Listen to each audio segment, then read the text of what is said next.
तुम्ही बघत आहात प्रखर न्यूज. प्रत्येक क्षण, प्रत्येक घडामोड तुमच्या सोबत. बागलाण तालुक्यात महाराष्ट्र शासनाच्या विविध लोककल्याणकारी योजनांचा लाभ नागरिकांपर्यंत प्रभावीपणे पोहोचवण्याच्या उद्देशाने छत्रपती शिवाजी महाराज महास्वराज्य समाधान महाशिबिर उत्साहात पार पडले.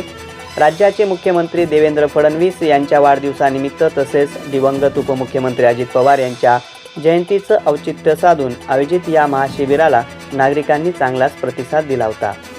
या महाशिबिरामध्ये विविध शासकीय योजनेतील पात्र लाभार्थ्यांना प्रत्यक्ष लाभाचे वितरणही करण्यात आले. उत्पन्न, जात, रहिवासी व इतर विविध दाखले, मंजुरी पत्रे, अनुदानाचे धनादेश, कृषी विभागामार्फत बियाणे, शेतीची अवजारे, सामाजिक न्याय, महसूल, कृषी, पंचायत राज, महिला व बाल विकास तसेच इतर विभागाच्या योजनांची लाभपत्रे आणि प्रमाणपत्रांचं वितरण करण्यात आले. अनेक नागरिकांना विविध योजनांचा लाभ एकाच ठिकाणी उपलब्ध झाल्यानं समाधान व्यक्तही करण्यात आले. या प्रसंगी बागलाणचे आमदार दिलीप बोरसे यांच्या हस्ते लाभार्थ्यांना प्रमाणपत्रे, धनादेश आणि विविध साहित्याचं वितरणही करण्यात आले. शासनाच्या योजना तळागाळातील प्रत्येक पात्र नागरिकांपर्यंत पोहोचवण्यासाठी प्रशासन कटिबद्ध असून अशा महाशिबिरांमुळे नागरिकांचा वेळ, पैसा आणि श्रम यांची बचत होत असल्याचं आमदार दिलीप बोरसे यांनी यावेळी सांगितले. कार्यक्रमाला सटाणा नगर परिषदेच्या नगराध्यक्षा हर्षदा पाटील, भाजपाचे तालुका अध्यक्ष प्रवीण पवार, शरद भामरे, काका सोनोने, भाजपाचे पदाधिकारी, सटाणा नगर परिषदेचे नगरसेवक, बागलाणचे प्रांत अधिकारी महेश शेलार, तहसीलदार कैलास चावडे, सटाणा नगर परिषदेच्या मुख्याधिकारी ज्योती भगत पाटील, विविध शासकीय विभागाचे अधिकारी व कर्मचारी तसेच लाभार्थी मोठ्या संख्येने उपस्थित होते. महसूल विभागासह विविध विभागांनी नागरिकांना योजनांची माहिती देणारे स्टॉल उभारले होते. नागरिकांचा जागेवरच अर्ज स्वीकारून पडताळणी करणे आणि अनेक सेवांचा तत्काळ लाभ देण्याच्या सुविधा उपलब्ध करून देण्यात आली होती. त्यामुळे शासनाच्या योजना अधिक प्रभावीपणे सर्वसामान्यांपर्यंत पोहोचवण्याच्या दृष्टीने हे शिबिर महत्त्वपूर्ण ठरले आहे. प्रखर न्यूजसाठी भगवान पवार, पिंपळदर. बागलाण तालुक्यातील ग्रामीण भागातून आलेल्या मायबाप, लाभार्थी, नागरिक, शेतकरी, महिला, सामाजिक क्षेत्रातील सर्व कार्यरत लोकप्रतिनिधी, आपणा सर्वांना मी बागलाण तालुका समस्त प्रशासनाच्या वतीनं विनम्र अभिवादन करतो. आपल्या सर्वांचं स्वागत करतो की आपण या शिबिरासाठी उपस्थित झाला. आपल्या तालुक्याचे लोकप्रिय आमदार दिलीप मंगळू बोरसे साहेब आणि त्यांच्या समेत काम करणारे पक्षातील सर्व सदस्य, त्याचप्रमाणे अन्य पक्षाचेही काही पदाधिकारी या ठिकाणी उपस्थित झाले आहेत. त्यांचं देखील मी मनपूर्वक स्वागत करतो. प्रशासनाच्या वतीनं मालेगाव अपर जिल्हाधिकारी केकान सर हे सर्व प्रशासनाचे प्रमुख म्हणून या ठिकाणी उपस्थित आहेत. त्यांचं देखील मी मनपूर्वक स्वागत करतो. आपल्या महाराष्ट्राचे लोकप्रिय आणि कर्तृत्ववान सन्माननीय मुख्यमंत्री महोदय यांचा वाढदिवस आणि दिवंगत आपल्या महाराष्ट्राचे लोकप्रिय दादा अजित पवार साहेब या दोघांच्या पवार साहेबांच्या जयंतीनिमित्त आणि गुजर जाऊंगा, हौसला हार के बैठूंगा तो मर जाऊंगा, चल रहे थे मेरे साथ कहाँ है वो लोग, चल रहे थे जो मेरे साथ कहाँ है वो लोग जो कहते थे कि रास्ते में बिखर जाऊंगा, लाख रोके अंधेरा मेरा रास्ता, लाख रोके अंधेरा मेरा रास्ता, लेकिन मैं जिधर रोशनी आएगी उधर चला जाऊंगा, जब भी मैं खड़ा होऊंगा सबका डिपॉजिट जब्त करूंगा, क्योंकि ये पब्लिक है, क्योंकि ये पब्लिक है और ये पब्लिक सब जानती है. म्हणून मी आमदार दिलीप बोरसेंचं या ठिकाणी विशेष कौतुक करेन की आपण खरोखर बागलाण तालुक्यातील एक लोकाभिमुख आमदार आहात. आपली प्रत्येक काम तळागाळापर्यंत पोहोचवण्याचं काम आपण या ठिकाणी केलेलं आहे. आणि म्हणून मी राज्याचे मुख्यमंत्री देवेंद्र फडणवीस यांना वाढदिवसाच्या शुभेच्छा देतो. राज्याचे दिवंगत माजी उपमुख्यमंत्री अजितदादा यांच्या जयंतीनिमित्त त्यांना त्रिवार मानाचा मुजरा करतो. आणि आपण मोठ्या संख्येनं आमचे शरद भाऊ भामरे असतील, मी प्रवीण पवार असेल, आमचे नितीन काका असतील, आमचे भारतीय जनता छत्रपती शिवाजी महाराज महाराजस्व अभियान आपल्या बागलाण तालुक्यात सर्व प्रशासकीय अधिकाऱ्यांच्या माध्यमातून आणि भारतीय जनता पार्टीच्या माध्यमातून घेण्यात आला आणि त्याचं एक औचित्य होतं की आपल्या महाराष्ट्राचे लोकप्रिय मुख्यमंत्री आपले सर्वांचे नेते आदरणीय देवेंद्र भाऊ फडणवीस यांचा आज वाढदिवस आणि आपले दुसरे नेते कैलासवासी स्वर्गीय अजितदादा पवार यांच्या जयंती या दोघं नेत्यांच्या कार्यक्रमाच्या त्या औचित्य साधून आपल्या महसूल विभागाने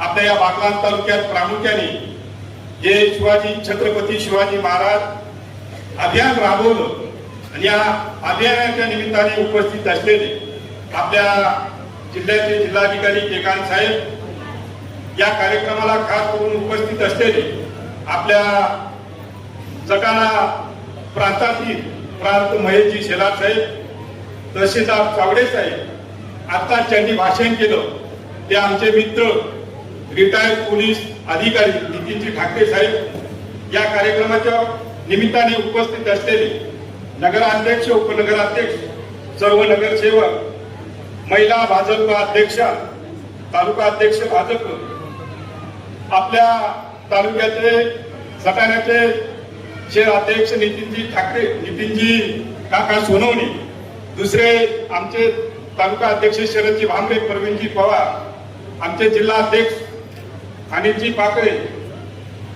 उपस्थित सर्व आपल्या तालुक्यातील सर्व सरपंच, पोलीस पाटील संघटनेचे सर्व अधिकारी आणि विविध विभागातून सर्व जे अधिकारी वर्ग आहेत त्यांच्या संकल्पनेतून बागलाण तालुक्याच्या प्रत्येक शेवटच्या घटकापर्यंत आपल्या लाभार्थ्याची निवड करणारे, मग ते कृषी खातं असो, आरोग्य खातं असो, महसूल खातं असो, बांधकाम खातं असो, सर्व योजना आपल्या शेवटच्या घटकापर्यंत पोहोच करणारे सर्व शासकीय अधिकारी यांचं मनापासून आभार मानतो. आणि आपल्या बागलाण तालुक्याचा इतिहास पाहिला त्यावेळेस महाराष्ट्राचे मुख्यमंत्री देवेंद्र आणि गेल्या 20 वर्षाच्या कालावधीमध्ये आपण जर पाहिलं असेल की आपला बागलाणचा विकास कसा झाला आहे, आपल्या सर्वांच्या माहितीसाठी सांगतो.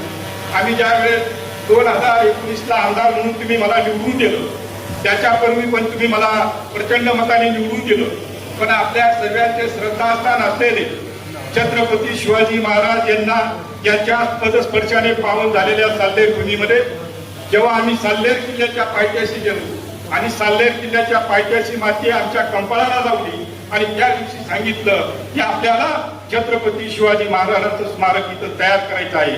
आणि योगायोगाने महाराष्ट्राचे मुख्यमंत्री देवेंद्र फडणवीस, देशाचे पंतप्रधान माननीय नरेंद्र मोदी यांच्या संकल्पनेतून आपला साल्हेर किल्ला हा युनेस्कोच्या यादीमध्ये दाखल करण्याचं धाडस आपल्या बागलाणच्या जनतेच्या आशीर्वादाने आपल्या नेत्यांनी केलं. मी मनापासून देवेंद्र भाऊ फडणवीस आणि त्यांचं मंत्रिमंडळाचे आभार मानतो. अनेक योजना आपल्या या तालुक्यात आल्या आहेत. मग रस्त्यांचे प्रश्न पाहिले असतील, आपण कातरवेला गेलात, तिथून जर सुरुवात केली तर आपण ठेंगोड्यापर्यंत गेलात, तिथं आपल्या रस्त्याची परिस्थिती आपल्याला माहिती आहे. आपण वघाण्याला गेलो, आपण राहुलला गेलो, तर तिथून तर आपल्या सटाण्यापर्यंत रस्त्यांची अवस्था आपल्याला पाहायला मिळायला लागते. आपल्या पश्चिम पट्ट्यामध्ये अगदी खैरार, किसकी, शेवटच्या घटकापर्यंत उभऱ्या हनुमान इथपर्यंत आपली हात आहे, गुजरातच्या बाउंड्रीपर्यंत तिथपर्यंत रस्त्यांचे जाळं प्रामुख्याने आपल्या भारतीय जनता पार्टीचे आपले नेते देवेंद्र भाऊ फडणवीस यांच्या संकल्पनेतून चांगल्या पद्धतीने आज रस्त्याचं जाळं तयार झालं आहे. अनेक रस्ते आणि पुलं आपल्या या तालुक्यात आणले आहेत. सटाणा शहराचा विषय घेतला, संघाच्या मार्केट कमिटीच्या मागच्या बाजूला जो रस्ता आहे तो पूर्ववत आजमीर सुंदर्यापर्यंत गेल्याचं काम सुद्धा आपल्या या सरकारने केलं आहे. अनेक क्रांतिकारक निर्णय घेतलाय. शेवटच्या घटकापर्यंत अगदी सटाणा शहरामध्ये मातंग समाजाची जी स्मशानभूमी असेल त्या स्मशानभूमीपर्यंत विकासाचं काम घेऊन जाण्याचं काम सुद्धा आमदार या नात्याने देवेंद्र भाऊ फडणवीस यांच्या आशीर्वादाने, आपल्या सर्वांच्या आशीर्वादाने आजपर्यंत आपण केलं आहे. अनेक योजना आहेत. अनेक योजनांच्या माध्यमातून आता आपले तहसीलदार चावडे साहेब यांनी एक सविस्तर असल्याला प्रस्तावित केलं. चावडे साहेबांनी आपल्याला सांगितलं, आपल्या महाराष्ट्राचे मुख्यमंत्री देवेंद्र भाऊ फडणवीस आणि महसूल मंत्री बावनकुळे साहेब यांनी एक संकल्पना राबवली की जिथं आपलं शेत असेल ते शेत पांदनपर्यंत रस्ता आपल्याला तयार करायचा. येणाऱ्या काही दिवसात आपल्या बागलाण तालुक्यातील 172 गावांमध्ये जिथं जिथं वाड्या पाड्यावर आपला शेतकरी राहत असेल तिथपर्यंत आपण रस्ता घेऊन जाण्याचं काम भविष्यात आपण करणार आहोत. त्याला मदत आपल्या महसूलचे अधिकारी आपले जिल्हाधिकारी एकांत साहेब, प्रांत अधिकारी जलाल साहेब आणि दुसरे तहसीलदार चावडे साहेब यांच्या सहकार्याने 100% या 5 वर्षात घेऊन जाणार आहोत. अनेक योजना महसूलच्या बाबतीत असतील, मग त्या आपल्या गावठाणच्या जागा आपल्या नावाने करायच्या असतील, आपल्या लोकांना गावठाणची जागा नसेल त्या जागा आपल्याला देण्याचं काम असेल, बेघरांना वाळू मिळत नसेल तर त्या वाळूला परमिट देण्याचं काम असेल, अनेक योजना आपण या बागलाण तालुक्यात प्रामुख्याने घेत आहे. आणि महसूलचा जे जे काही प्रश्न असतील ते सर्व प्रश्न आपल्या बांधावर सोडण्याचं काम आपल्या प्रशासकीय अधिकारी आणि आमदार या नात्याने मी तुमच्याबरोबर तुमच्या स्थानिक अडचणी सोडवण्यासाठी आपण करत आहोत. आरोग्याच्या बाबतीत सांगायचं झालं, आरोग्याच्या अनेक अशा योजना आहेत, त्या योजना आपल्या तळागाळापर्यंत पोहोच करण्याचं काम आरोग्य अधिकाऱ्यांना आपल्या माध्यमातून आपण सतत करत असतो. अगदी आपल्या भागात आपल्या कुमारी माता असतील, त्या कुमारी मातांच्या लग्नाच्या बाबतीत सुद्धा काही नियम असतील, ते नियम सुद्धा आपण ग्रामपंचायतच्या लेवलवर जाऊन सोडवण्याचं काम करतो. मग गावाच्या विकासासाठी ज्या योजना असतील त्या योजना BDO साहेब, ग्रामविकास अधिकारी आणि ग्रामसेवकाच्या माध्यमातून सर्वांच्या समस्या सोडवण्याचं काम आज आपण करत आहोत. अनेक योजना आहेत. आरोग्याच्या बाबतीत सांगायचं झालं, आता बाक्षीला आपण 100 कोटीचं ग्रामीण रुग्णालयाचं उद्घाटन केलं आहे. शेवटच्या टप्प्यात काम आहे. काही दिवसांनी आपलं पेशंट कळवणला जाणार नाही, आपलं पेशंट नाशिकला जाणार नाही, आपलं पेशंट आरोग्याचं मालेगावला जाणार नाही. ते सर्व सोयी सुविधा आपल्या बागलाण तालुक्यात बाक्षी शिवारात होईल ही सर्वांना मी ग्वाही देतो. आणि चांगल्या पद्धतीचं सुसज्ज असं हॉस्पिटल आपल्या या तालुक्यात उभं राहते.